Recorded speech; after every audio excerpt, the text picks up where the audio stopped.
All right, let's go over question number 35 since that's where I left off, and then we'll get into the Unit 2 questions. So number 35, if you're looking at it, it's asking you to write it in standard form, and if you looked at my answer key, standard form is where x and y are on the same side, and the values for a, b, and c are all whole numbers or integers.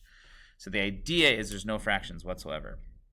So to get in that form, all I need to do is remove that x value to the left side. So I will add 4/3 x to both sides. So that would cancel here. Then I'll add 4/3 x here.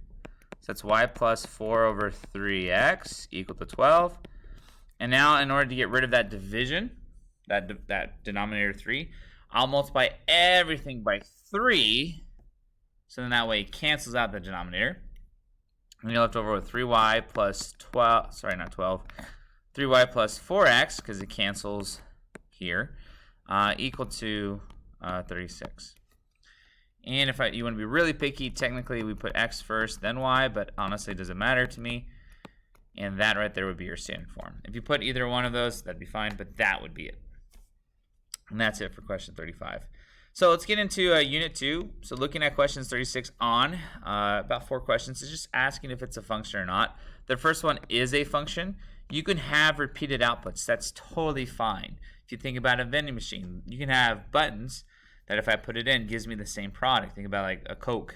I can have like 5 buttons on a vending machine that give me a Coke.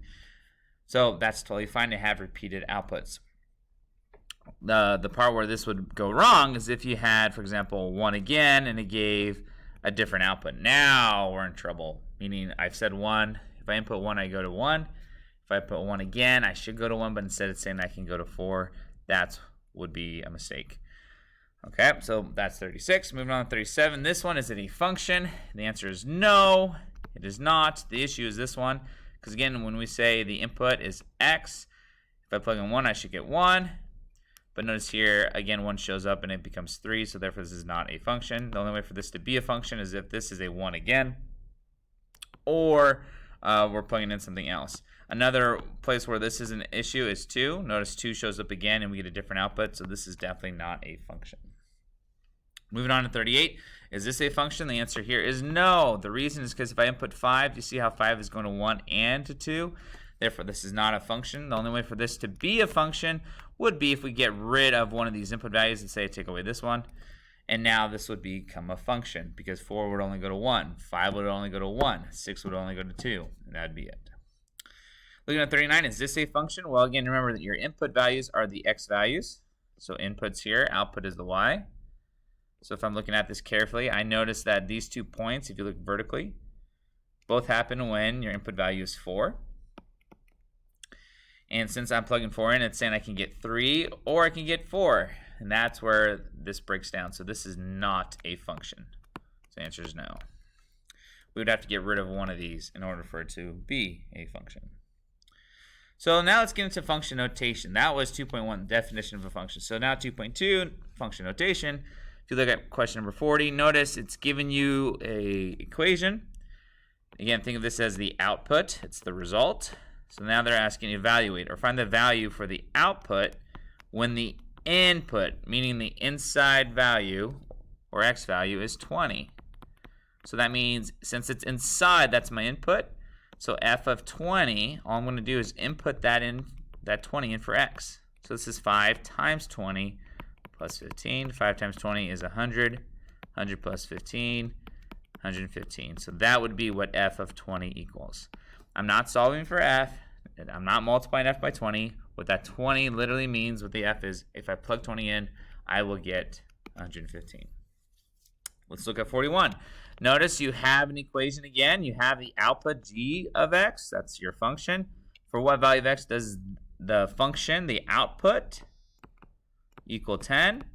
Well, we're trying to figure out what is x. Or in other words, what am I plugging into x so that way the result is 10? So we will simply replace 10 with the output. So this is now 10 equal to 4x minus 10. And then all we're going to do here is just solve for x. I will undo the subtraction. I'll add 10, get 20. 4 times what gives you 20. We'll divide by 4, and our answer would be 5.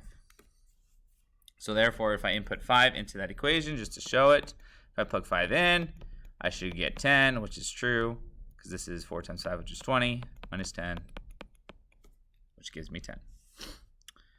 Okay, let's look at some more function notation. So 42, looking at that one, evaluate f of -1, or in other words, if I input -1, what do I get? Notice that's right here. Well, what's the output? Remember, outputs are your y values. Your output is 0. That's it. You're done. 43, for what value is f of x equal to 4? Well, let's go to my outputs. Here's 4. I see we have a point here where the output is 4. I will take that vertically down to my inputs and notice that it is 3. So x equals 3 would be my input value. We're not going to talk about 44 or 45. Those are out. 46. Let me take out 47. 46, again, there's no numbers in the setup, but again, listen to what it's saying. Let f of x be the function that models or represents the amount of napkins left at a restaurant as a function of x, where x, see the comma here, is the number of hours since opening time.